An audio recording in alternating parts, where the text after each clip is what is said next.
All right, folks, hello and welcome to our review session for the open-ended essay on April 29th today. We are going to be discussing the literary argument essay, the third and final free response question on the AP exam. And all the documents that I'm going to be referring to are available to you on RenWeb, including the scoring rubric and the samples of free response questions from the past that I'm going to be referencing, including the 2019 and also 2021. So make sure you download those if you have access to them. Otherwise, you can just look on with me. And also the course content, which we're going to be reviewing yet again, just sort of briefly. Okay, so let's go ahead and begin by defining our task, the abilities that are assessed in the literary argument prompt, how your writing will be scored, an overview of how the prompts are structured, and the writing process that you should follow for your literary argument. Okay, so up to this point, we've talked about the multiple choice section. We've talked about kind of an overview of what the free response section includes. We've talked about the prose close analysis, the poetic close analysis, and now it's time to talk about the open-ended literary argument. Okay, so with respect to the task, right? What are you supposed to do? What is it that you need to do? You are going to analyze and interpret how an element of a piece of literature illuminates the meaning of that work as a whole. And the literary element is going to be provided to you in the prompt. All right, so let's look briefly at the 2019 and 2021 prompts as examples. Okay, so if we look at the 2019 prompt, it reads as follows, right? You're going to select a novel or a play or an epic poem in which a character holds a, quote, ideal view of the world. There's your literary element right there that you're going to base your essay around and that you're going to be analyzing. It is a character, all right, a character who holds an ideal view of the world. Then you're going to write an essay in which you analyze, right, that character's idealism and its positive or negative consequences, okay? You are then going to use that analysis as a means by which to explain how that character's idealism reflects on, okay, or helps portray the meaning of the work as a whole, okay? So let's look at 2021 briefly, okay? So either from your own reading or from the list below, choose a work of fiction in which a literal or unconventional house serves as a significant symbol. Okay, so there's your literary element right there, okay? A house that functions symbolically, a kind of home for a person. All right, then in a well-written essay, analyze how this house contributes to an interpretation of the work as a whole, okay? Its thematic meaning. So once again, we're moving from this literary element, house as symbol, to thematic meaning, okay? All right, so to answer this prompt effectively, you're going to need to explain how the specific element of the work that the prompt raises develops our sense, or your sense, of that work's thematic meaning, what it's trying to say generally about, some significant thing. Like the prose and poetic analyses, we're discussing the relationship or a relationship between what a text means on a thematic level and how that the author manages to cultivate that meaning, all right? Unlike the close analysis prompt, you're not going to have a text in front of you. Rather, you're going to have a text in mind, okay?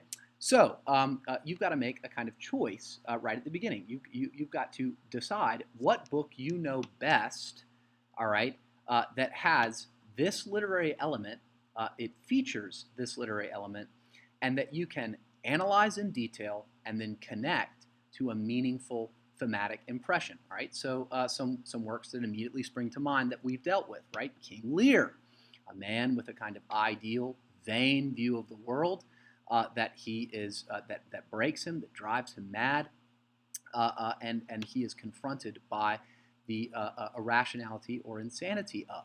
Okay, another great example of this would be, say, Old Tom Joad's characterization in The Grapes of Wrath, right? When he is confronted by his idealism, his sense of himself, as a kind of individualist, patriarchal force in his family, and the extent to which his ideal view of the world disables him from progressing into the modern age. All right. Another example, of course, would be the Great Gatsby. Right. Gatsby's idealism eventually is something that kills him. Okay. With respect to the 2021 prompt, right? What are some texts that immediately spring to mind? For me, The Grapes of Wrath is just an excellent text to use, right? The Oklahoma homestead as this symbol of an antiquated agrarian way of life and way of thinking. And that symbol is used to develop Steinbeck's meaning throughout the course of the work as a whole. Okay, so that is the way or the task that is before you, explaining how some literary element, okay, develops meaningful impressions that you can analyze in detail and then connect to a meaning of the work or a thematic reading of the work's meaning as a whole. Okay, so what abilities are assessed in the literary argument prompt? Well, we need to reference the course description yet again, just to give us a sense of the kind of reading that we need to be able to do. All right, so if we pull up this course description, okay, it's pretty lengthy, but it's actually relatively simple. It's based on some core ideas or some big ideas, right? Number one, character. Okay, you need to be able to explain the function of character, right? You need to be able to explain how characters change and the meaning of those changes. You need to be able to explain the function of contrast or juxtapositions or foils in characters. You need to explain how textual details, actual literal scenes, conversations, pieces of dialogue reveal the sort of nuances or complexities of that character, and how their choices, their actions, the things that they say in a text reveal their characterization. And there's a list of essential kinds of essential knowledge that just help you do this, and you can peruse this. It basically reflects all the conversations that we've been having and the kinds of analysis that we've been doing. Then, of course, there's setting, right? You need to be able to make meaning out of setting, explain the function of setting. All right, how textual details convey and reveal the significance of setting, how settings function in the midst of narrative, right? Help communicate meaning. Okay, you need to explain the significance, be able to explain the significance of structure.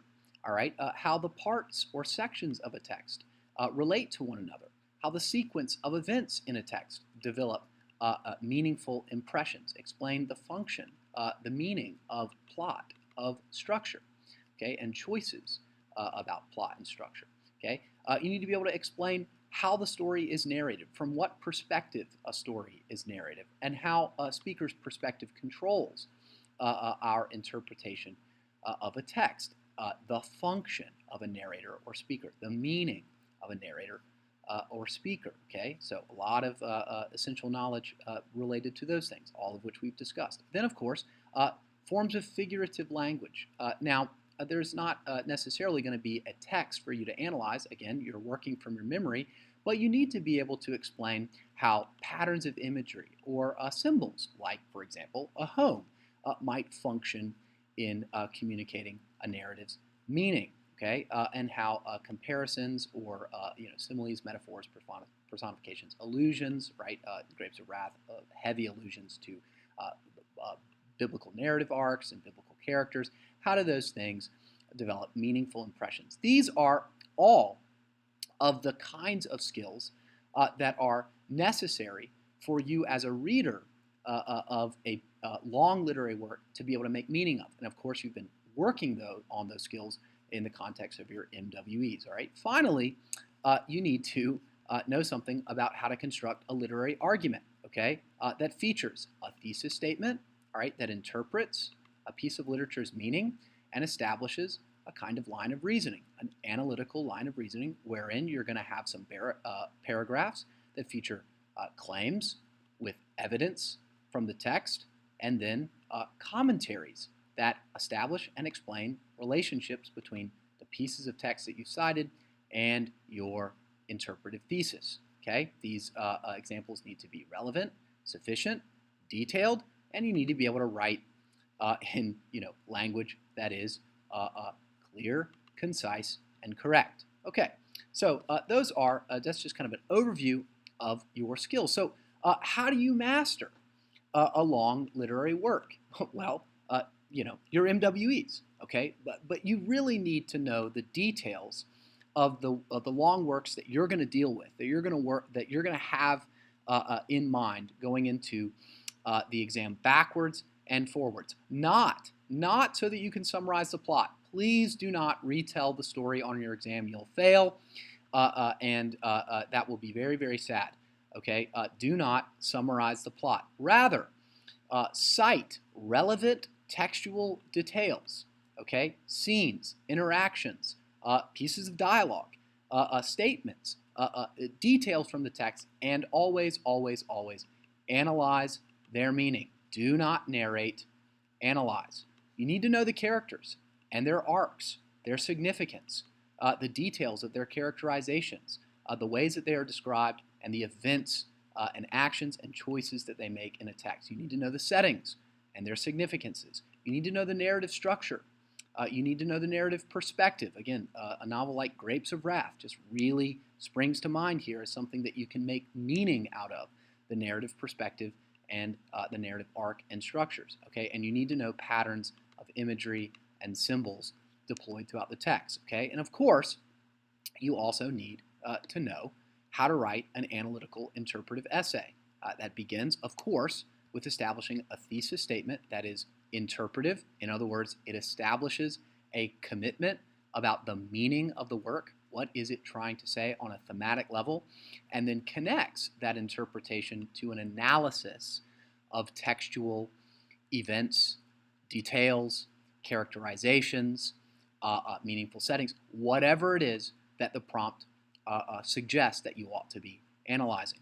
Then, of course, you need to be able to structure body paragraphs that offer rationales for your interpretations, that feature evidence, okay, which is the citation of events, important just textual details in general, and then comment on the significance of your evidences, okay? So evidence, commentary, body paragraphs connected to a thesis statement that establishes interpretive line of reasoning supported with textual analysis. This is not new information if you've been in this class all year, which you have.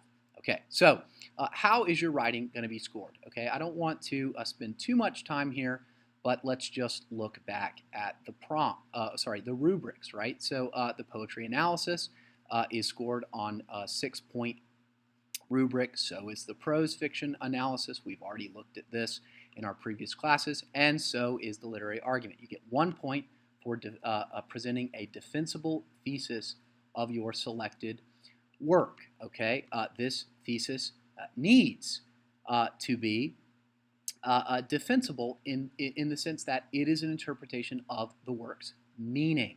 Okay, what does it say on a thematic level? Please do not restate the prompt, which would be like, Gatsby has an ideal perspective of the world. Okay, well, yeah, yes, he does. All right, but what does that ideal perspective of the world and its characterization mean? What is Fitzgerald trying to say by way of characterizing Gatsby in this way? Okay, so it needs to be defensible. It needs to establish a line of reasoning if at all possible. It doesn't have to, all right, but it should for reasons of cohesion and for planning, all right?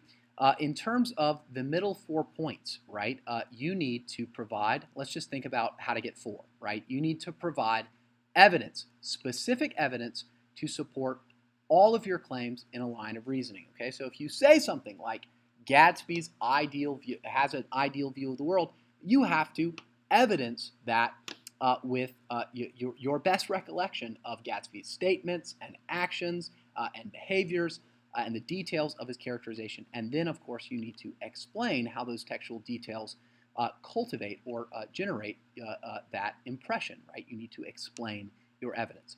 Always, okay? So uniformly offer evidence.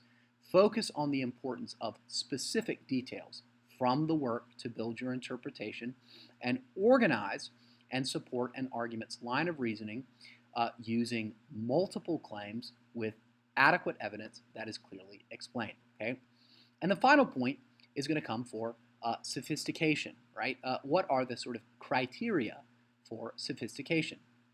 Identifying and exploring complexities or tensions within the work. Okay, if they're there, explore them. Illuminate the student's interpretation by situating it in a broader context. Okay, so maybe contextualizing or historicizing Steinbeck's novel by connecting it to the historical events that surrounded it. Okay, accounting for alternative interpretations of the selected work, and then I would recommend, if you account for an alternative interpretation, explain why yours is preferable. Okay, and employ a style that is consistently vivid and persuasive. That just means writing detailed analyses that are grammatically coherent, clear, and correct. Okay, so that is how your writing is going to be assessed, how it's going to be scored. Okay, so we want to make sure that we are getting all 6 of those points, which we're going to talk a little more about on Monday, right? What an effective response looks like that wins all these points. Okay, so let's look at how the prompts are structured, the language of the prompt are structured, and let's look at the 2019 and 2021 prompts as representative examples. Okay, so what can you expect on the prompt, no matter what the prompt is about? Okay, well, first of all, the prompt begins normally with some sort of introductory statement or something like that. Okay, so it's a quote from this novel, Magical Seeds, where this guy named Naipaul, or lady named Naipaul, I'm not familiar with the writer, makes this comment about an ideal view of the world, that it's where mischief starts. It's where everything starts unraveling. Okay, well, that's not what's at issue really in the prompt. It's just kind of contextualizing our engagement with it. Then you're going to have the statement of your task. Okay, and this middle chunk here is the most important element of the prompt. All right, because it's going to give you the literary element in question, and then tell you to connect that the analysis of that literary element to thematic meaning. Okay, so here is our literary element as discussed earlier. Right, a character who holds an ideal view of the world. Then you're going to be told, always, you're going to be told to explain how that literary element is related to this phrase, the meaning of the work as a whole. What do we mean by that? It's thematic significance. It's larger sort of comment or meaning or commitment about some issue that the author views to be important. Okay? With respect to the 2021 prompt, which is a little more contemporary, and this is probably exactly how your prompt's going to look on your exam that you take on the 4th, right? You've got this introductory thing, right? In many works of fiction, houses take on symbolic importance. Okay, so we know it's going to be about houses or homes and their symbolic significance. Then it qualifies it. It says the house can be literal or kind of unconventional, right? Hotels, hospitals, monasteries, boats, whatever, okay? But whatever is home for a character, home base for that character. And then you're going to get your task here in the middle portion, either from your own reading or from the list below. Choose a work of fiction in which a literal or unconventional house serves as a significant symbol. What is that? That's our literary element. That's the thing that we're going to need to analyze in detail and then connect to an interpretation of the work as a whole, or like as said in the 2019 prompt, the meaning of the work as a whole. What do those phrases always mean? Thematic significance. Okay. Do not merely summarize the plot. So that's just there as your warning. Never ever do that. Okay. In your response, you should do the following. Respond to the prompt with a thesis, provide evidence to support your line of reasoning, explain how the evidence supports your line of reasoning, and use appropriate grammar and punctuation in communicating your argument. Okay, so this is a new element of the prompt, but it's just basically saying have a thesis, have evidence, have commentary, and write clearly. Okay, that's just what's on the rubric, of course. Okay, and we got this list of works, and you do not have to write about a text that is on this list. I cannot stress that enough. You do not need to do this, okay? You write about the book that you know the best and that features the literary element that you have been asked to discuss, okay? So for my house essay, I want to write about Lear. Uh, Lear isn't on here. Who cares? Okay, it doesn't matter. I can write about Lear because I see that Shakespeare is using Lear's sense of his own kingship, the sort of the literal castle in which he has lived for such a long time, as a kind of symbol of a way of thinking, home for him.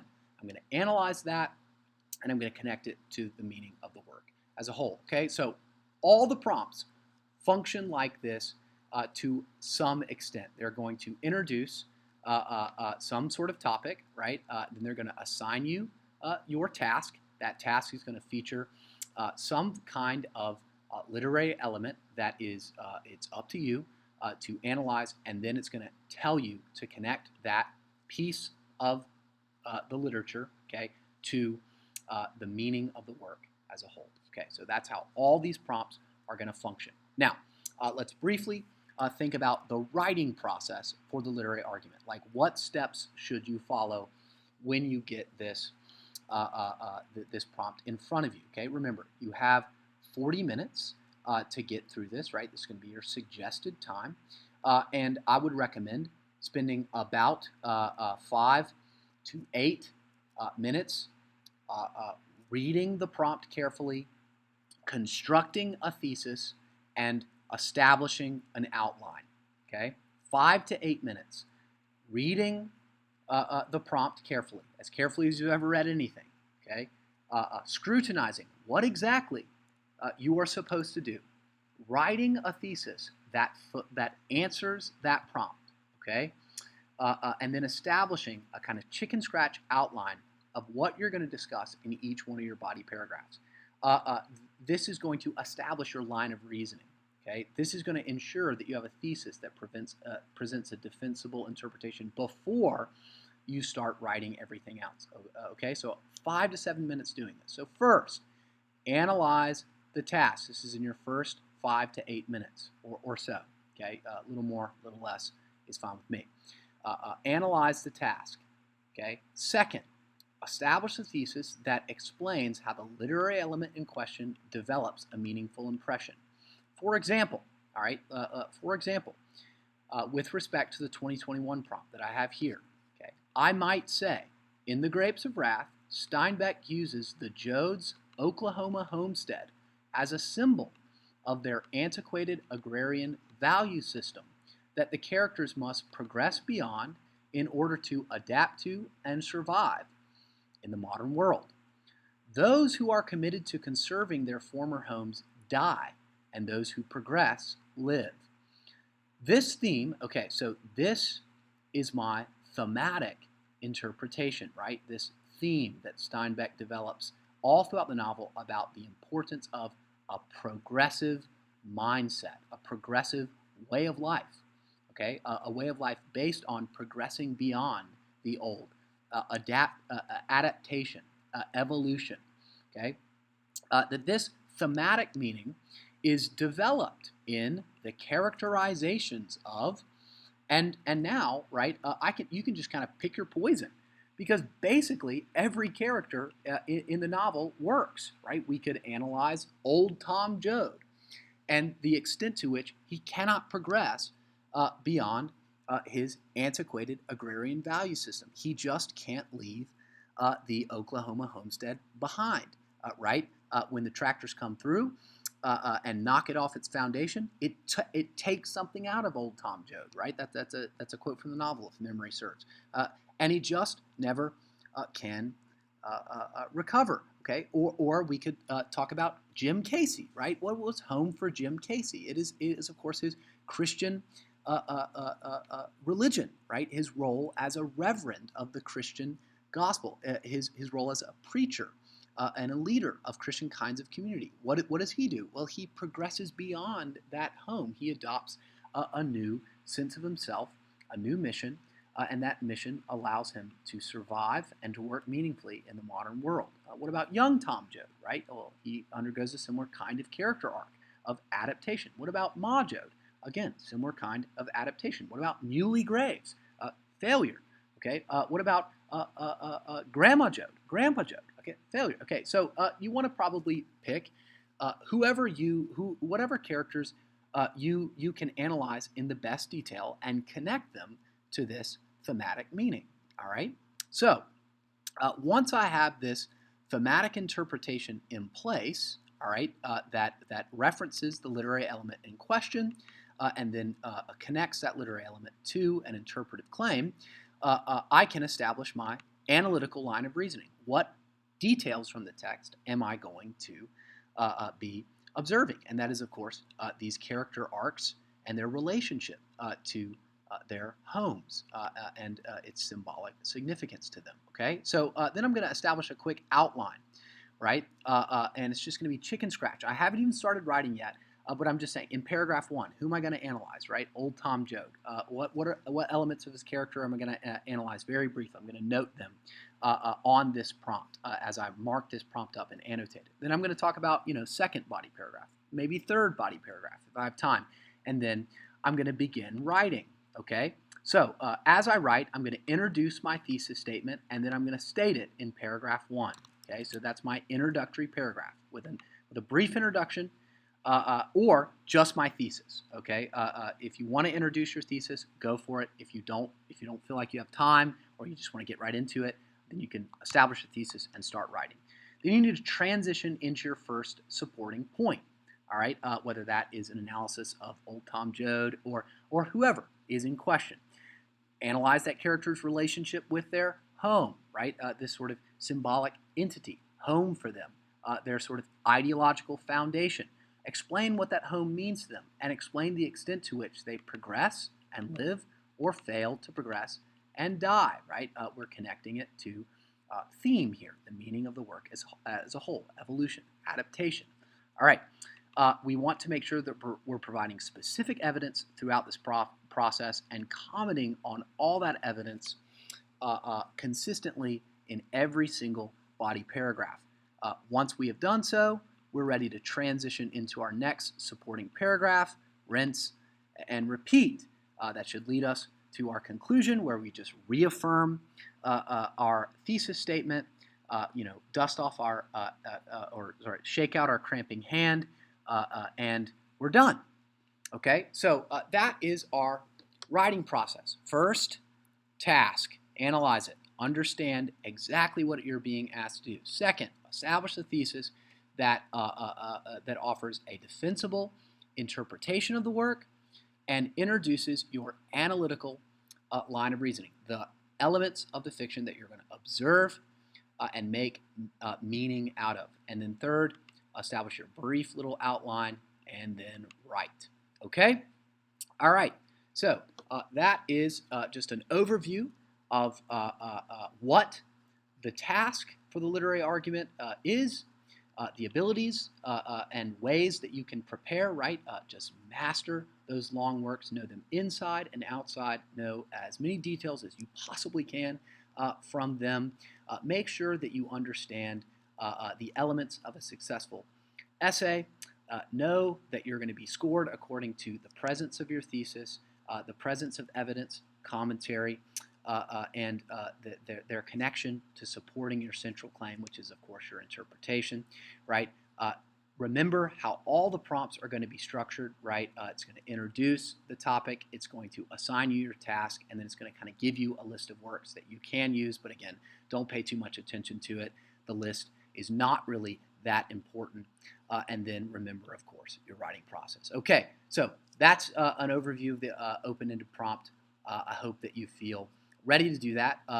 In our next class on Monday, I'll still be absent, and I'll have another video for you.